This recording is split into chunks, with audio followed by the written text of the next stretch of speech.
Ese Hunter, uribuka ibyakubayeho? Cyane rwose, ndabyibuka byose. Ndibuka ko ari wowe wanteruye ukankubita hasi, ndibuka nanone ko ari wowe watumye papa apfa, byose ari imitungo uri kunziza. Ndabyibuka ko Jeanne yabimbwiye byose kandi ndabizi ko ari byo.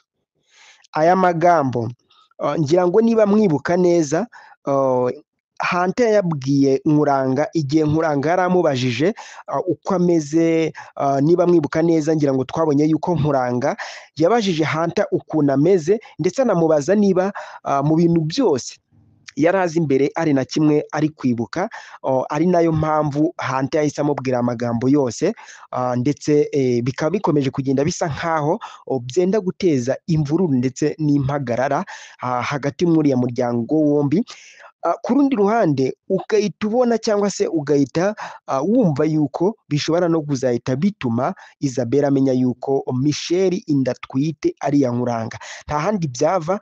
Twabonye yuko Jeanne yagerageje kubibwira, gusa nkaho abivuga igihe Nkuranga yari amaze kumwirukana, n'ubundi azize umunwa we, kubera ibyo yari amaze kubwira Hunter byose Nkuranga yari yamukoreye.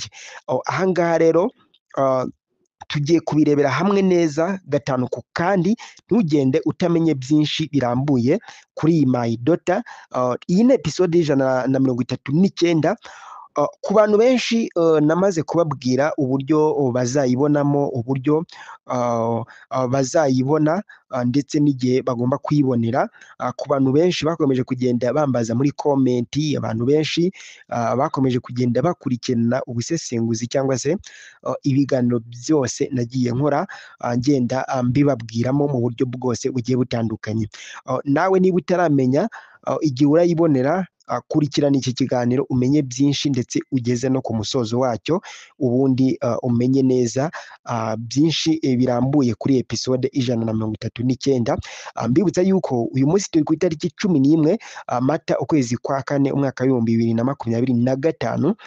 Turi mu bihe byo kwibuka abacu bazize jenoside yakorewe abatutsi umwaka wa 1994. Turi kwibuka ku nshuro ya 31. Iyo myaka yose ni imyaka ishize jenoside ihagaritswe mu Rwanda. Aho muri hose nizere ko mumeze neza, kandi nizere yuko dukomeje kwifatanya n'abandi kwibuka izo nzirakarengane zazize uko zavutse, ndetse no mu buryo bugiye butandukanye. Ahangaha turagaruka ku bintu byinshi bigiye bitandukanye. Turagaruka ku buryo nyuma gatoya cyangwa se nibidahinduka cyangwa se nihatagira igihinduka, Isabelle araza kumenya amakuru yose y'uriya mwana Michelle atwite, ndetse anamenye nyiri uriya mwana cyangwa se amenye uwateye inda Michelle. Twabonye yuko Michelle yagerageje guhisha ndetse no kubeshya Isabelle ise w'uriya mwana, agerageza kumutwerera mu izina ry'umuntu yavuze biganye, ndetse mu buryo bukomeye cyane. Ariko ku rundi ruhande turabizi neza ko uriya mwana Michelle atwite ari uwa Nkuranga, ari nabyo bikomeje kugenda bisa nkaho bitera ubwoba Nkuranga yewe na Michelle yuko Isabelle ashobora kuba yabimenya. Intandaro yatumye Jeanne bamwirukana ngira ngo twarayibonye twese.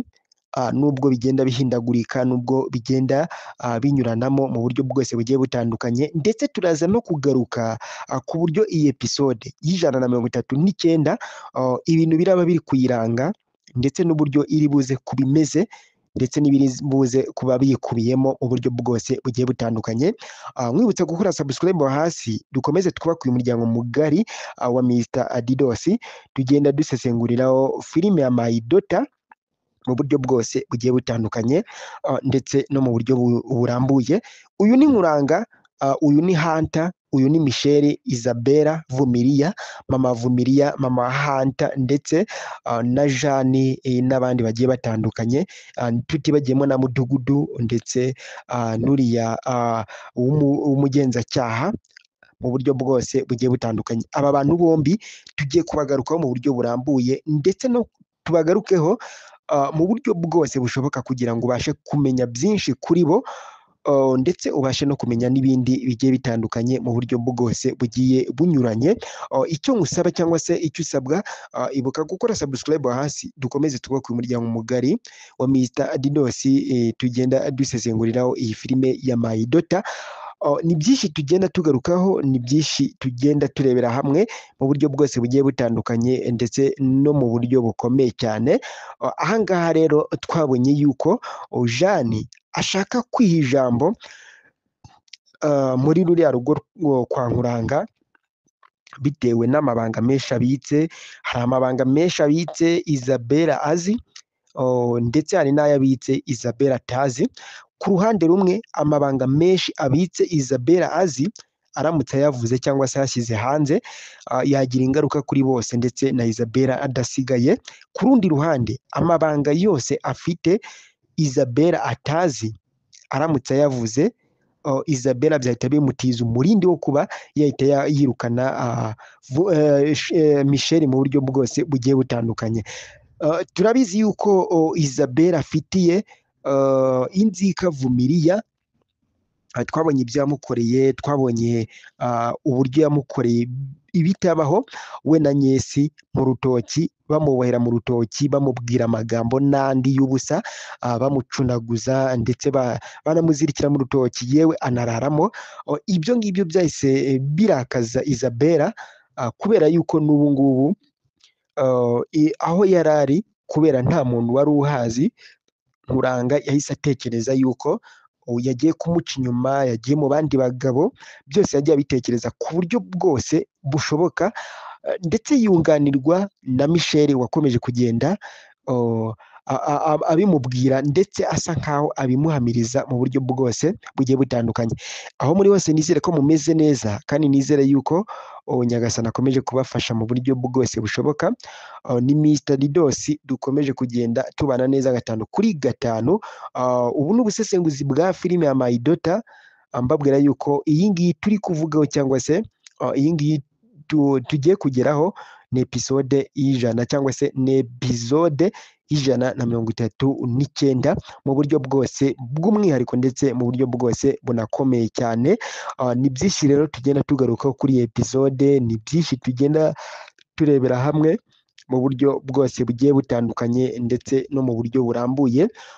Ibyinshi turagenda tubigarukaho cyane kuri Vumiriya, mama we, Isabella, Jane ndetse Hunter, ndetse tunarebere hamwe uriya musista cyangwa se uriya mukobwa bashakaga gutwerera Hunter. Nduzi ko ari nko kumutwerera, buriya bikunze kubaho mu buzima busanzwe, wenda atari nka hariya muri filime, atari hehe, bigakunda kubaho yuko ushobora gukundana n'umukobwa akaba yagira ikibazo cyangwa se mukaba mwagirana ikibazo, cyangwa se bakaba baguhindurira. Ibyo ngibyo bibaho cyane, sigaye mbona hirya no hino ndetse no ku mpande zigiye zitandukanye ari byo byeze cyane.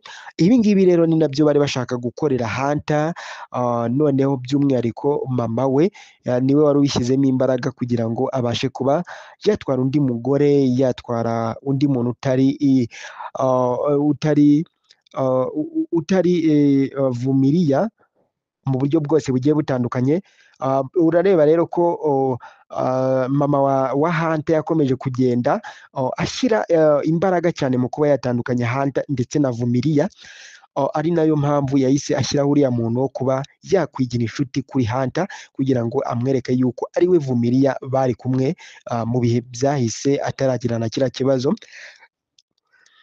Ariko uriya mukobwa we ubwe ku giti cye niwe ushaka gusa nkaho ari we ushaka kubivamo, ari we ushaka gushyira mama wa Hunter hanze. Ukurikije ibyo yabwiye Hunter ndetse n'uburyo yabivuzemo, ni ibintu bidashimishije. Ari nkawe w'umubyeyi, ari nkawe wabyaye, ni ibintu bidashimishije habe na gatoya, ndetse no mu buryo bwose bugiye butandukanye. Aho muri hose nizere ko mumeze neza, nizere ko Nyagasani akomeje kubafasha mu buryo bwose bushoboka. Ibuka gukora subscribe hasi, dukomeze twubake umuryango mugari wa Mr Didos tugenda turebera hamwe byinshi byakomeje kugenda bigarukwaho mu buryo bugiye butandukanye ndetse no mu buryo burambuye. Ni byinshi rero turagenda turebera hamwe, turagenda tugarukaho mu buryo burambuye, mu buryo bugiye butandukanye. Aha ngaha twabonye yuko Jane na Vumiliya ni inshuti zikomeye cyane, ndetse ku buryo amabanga menshi ya Vumiliya Jane afite nta muntu n'umwe yapfa guhita yababwira, ndetse n'uwo ngo ni Hunter nta kintu ashobora guhita amubwira mu buryo bwose bugiye butandukanye. Ari nayo mpamvu igihe Vumiliya yari agiye kureba Hunter, Jane yahise aza asanga noneho Isabella ariwe ugiye kumufungurira, ndetse turabizi yuko bitari byoroshye kugira ngo ubone Vumiliya ari kurwana na Isabella, kugira ngo ubone Isabella yafatanye na Vumiliya mu buryo bwose bugiye butandukanye, ndetse no mu buryo bwose bukomeye cyane. Aha ngaha rero twabonye yuko Jane yafashije Vumiliya, amukorera byinshi bigiye bitandukanye, ndetse no mu buryo bukomeye cyane, mu buryo bwose bugiye butandukanye. Aho muri hose nizere ko mumeze neza, nizere yuko Nyagasani akomeje kubafasha mu buryo bwose bushoboka. Iyi ni filime ya My Daughter tugenda tugarukaho mu buryo burambuye, tugenda tugarukaho mu buryo bwose bugiye butandukanye, ndetse no mu buryo bwose bukomeye cyane. Tugenda tubigarukaho mu buryo burambuye, tugomba kugenda tubigarukaho mu buryo bwose bugiye butandukanye. Ni byinshi tugenda tumenyera hamwe, ni byinshi tugenda tugarukaho mu buryo bwose bushoboka, ndetse no mu buryo bwose bukomeye cyane. Mbibutsa gukora subscribe hasi, dukomeze twubake uyu muryango mugari wa Mr Didos mu buryo bwose bugiye butandukanye, ndetse no mu buryo bwose bukomeye cyane. Ku munsi w'ejo ku isaha y'isa moya hazasohoka ikindi kiganiro kizaba kiri kubabwira neza, ndetse munumva neza igihe episode y'139 izasohokera, isaha izasohokeraho, ndetse n'uburyo muzayibonamo, ndetse n'ibizaba biyikubiyemo, by'umwihariko kuri Hunter ndetse na Vumiliya, ndetse na Isabella na Nkuranga. Komeza ukore subscribe hasi, dukomeze twubake umuryango mugari wa Mr Didos mu buryo bwose bugiye butandukanye, ndetse no mu buryo bwose bukomeye cyane. Aho muri hose nizere ko mumeze neza, kandi nizere ko Nyagasani akomeje kubafasha mu buryo bwose bushoboka. Ibuka gukora subscribe hasi, dukomeze twubake umuryango mugari wa Mr Didos. Mukomeze mukurikirane ubusesenguzi bwa filime ya My Daughter mu buryo bwose bukomeye cyane, ndetse no mu buryo bwose bugiye butandukanye. Ndabakunda cyane, ciao ciao.